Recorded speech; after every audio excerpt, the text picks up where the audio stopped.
Call করেছি তাদেরকে যে 1 2 যারা চোখে ধরা পড়ছি না, যেহেতু যাই হোক 651 এমনি ডিমেসি আমি কি কোনো ইয়ে লাগবো কারেন্ট ইলেকট্রিক কারেন্ট প্রত্যেক বছর আমাদের এখানে করবুক মহকুমাতে মাধ্যমিক এবং উচ্চ মাধ্যমিক সেন্টারে একটা প্রিপারেটরি মিটিং হয়। ঠিক একইভাবে এই বছরেও 2020 সালের যে মাধ্যমিক উচ্চ মাধ্যমিক পরীক্ষার যে প্রিপারেটরি মিটিং আজকে এখানে আমাদের অফিসার ইনচার্জ আমাদের করবুয়াহাটি ব্লকের বিডিও শ্রী জয়ন্ত দেব মহোদয়ের চেম্বারে একটা মিটিং, গুরুত্বপূর্ণ মিটিং অনুষ্ঠিত হচ্ছে। এই মিটিংয়ে আমাদের আহ্বানে সাড়া দিয়ে আমাদের করবুক এমএলএ শ্রী ভগবন্তী ত্রিপুরা এবং আমাদের করবুক মহকুমার শাসক এল দালং এবং অন্যান্য স্কুল ডিপার্টমেন্ট থেকে এবং বিভিন্ন লাইন ডিপার্টমেন্ট থেকে এইচএম থেকে শুরু করে সবাই এখানে উপস্থিত আছেন। এই বছর আমাদের এই পাঞ্জিয়াম স্কুলে কতজন ক্যান্ডিডেট এখানে মাধ্যমিক এবং উচ্চ মাধ্যমিকে সিটে বসবেন? এবারে মাধ্যমিকে ক্যান্ডিডেট হলো 651 এবং উচ্চ মাধ্যমিকের 314 জন। কতটা স্কুল থেকে আসবে, কোন কোন স্কুল থেকে আসবে? মাধ্যমিকের কাভার এখানে 13 স্কুল থেকে হবে, 13টা স্কুল থেকে, এবং উচ্চ মাধ্যমিক 3টা স্কুল করবুক, গোরাকাপা এবং শিলাসুর স্কুল থেকে, 3টা স্কুল থেকে 12 স্কুল এখানে ক্যান্ডিডেট আছে। এই সেন্টার পরিচালনা করতে গেলে কতজন টিচার আপনাদের যুক্ত হচ্ছেন? এখানে তো সেন্টার পরিচালনা করার জন্য তো সবাই এঙ্গেজ আছে।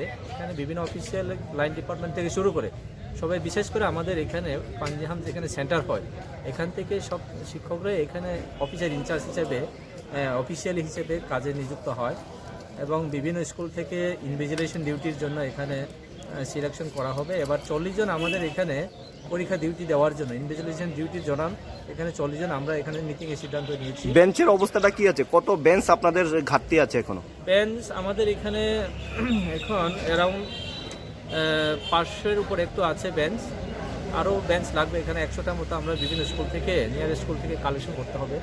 পানীয় জল এবং টয়লেটের ব্যবস্থা এবং ইলেকট্রিসিটির অবস্থাটা কি আছে আপনার? পানীয় জল হিসাবে প্রত্যেক বছরে DWS থেকে এখানে ড্রিঙ্কিং ওয়াটার সাপ্লাই করা হয়, মিনারেল ওয়াটার সাপ্লাই করা হয়, এটা কোনো প্রবলেম হয় না। এবং টয়লেটও এখানে টেম্পোরারি টয়লেট বানানো হয়, ইউরিনাল টয়লেট তো আছে স্কুলে, যা আছে এটা সাফিসিয়েন্ট, তেমন প্রবলেম। কিন্তু ইলেকট্রিক কানেকশনের জন্য আমাদের যে হল প্রয়োজন হয়, এটা জিম হল এবং কয়েকটা হল আছে, এখানে ইলেকট্রিক কানেকশন করা হয়নি। এগুলোকে টেম্পোরারি ইলেকট্রিক কানেকশন প্রত্যেক বছর দিতে হয়। পরীক্ষা চলাকালীন তো 144 ধারা জারি হবে, যেহেতু করবুক একদম বাজারের সাথে স্কুলটা, আর এখানে গাড়ির ব্যবস্থাটা কি হবে? কি হ্যাঁ, পরীক্ষার জন্য প্রত্যেক বছরে ল অ্যান্ড অর্ডারের জন্য এখানে আমাদের করবুক মহকুমার শাসক উনি ডিক্লেয়ার দিয়ে থাকেন প্রত্যেক বছরে 144, এবারও উনি জারি করবেন সময়ে। আর গাড়ি পার্কিং তো এখানে বিশেষ করে শুক্রবার প্রবলেম হয়।